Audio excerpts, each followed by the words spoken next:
Sa country po, mga kataga na hindi kayo pasabayan hanggang sa pinakatulog para lomong nagtutukan ng mga balang itak, mga babong na nagkakatuloy. Kung aking hawak, sige tapat ang mga ganito ba na kayo ko pasabayan, mga binibitaw mo kung baka lalala kayo ko pasakit ang ipapatayan.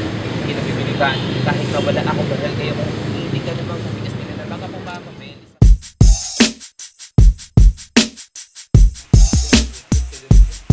Pitong taong gulang pa lang ako ng aking mahiligang makinig at irap ang bawat aking maibigang obra ng aking iniidolo mula pagkabata hanggang sa ako'y natuto na sumulat ng talata. Habang panahoy humahaba, di ko man lang namalayan na sa bawat kanta ko'y marami ang naiingayan. Mismong ang pamilya ko'y ayaw nila sa aking kanta. Ano raw ang mapapala ko hanggang sa aking pagtanda? Mapapakain ko ba raw ang aking magiging mag-ina kung puro rap inaatupag ko ay mas mabuti pa na mag-aral daw ako para balang araw magkatrabaho ng yumaman at umasenso kaysa mag-ingay sa kwarto at maging tambay sa kanto. Pagdating ng panahon, dapat raw iwasan mga gagong tropa ko ngayon. Nakasakasama ko kahit ano man ang mangyari, natanggap ako kahit na walang pera at pag-aari.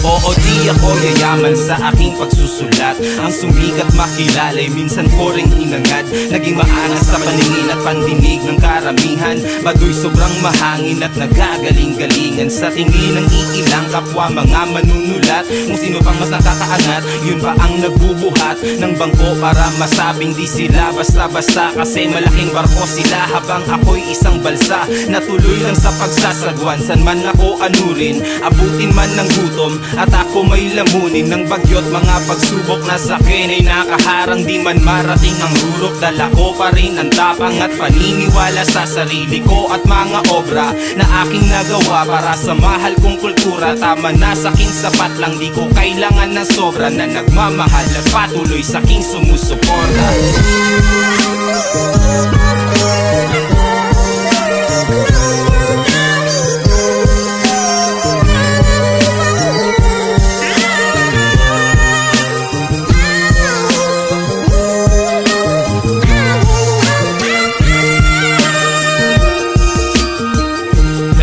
Di ako naging mabait noon, dami kong nautakan. Halos lahat ng kakilala ko ay nautangan. Pasensya na kung minsay di ko kayo madamayan, at patawad kung hindi ko man lang kayo nabayaran sa aking atraso sa inyo kasama interes. Hanggang sa ang landas natin ay tuluyang nalihis. Saan man kayo ngayon, sanay mapakinggan nyo tong awitin ko kahit di ko nakamit ang gusto nyo't mithiin. Para sa atin ay alam nyong ginawa ko ang lahat para makamit pangarap natin. Gustuhin maiangat ang ating nasimula noong tayo pa'y magkasama. Ang mga mali na tinuoy akin ang tinatama. At sa mga naniniwala, sana'y huwag kayong mapagod hanggang may nagtitiwala sa akin. Sige lang ang kaya, swerte man ay di ko masahod. Nakamit ko man ay di sapat. Ang awitin kong ito ay para sa inyo lahat at maraming salamat.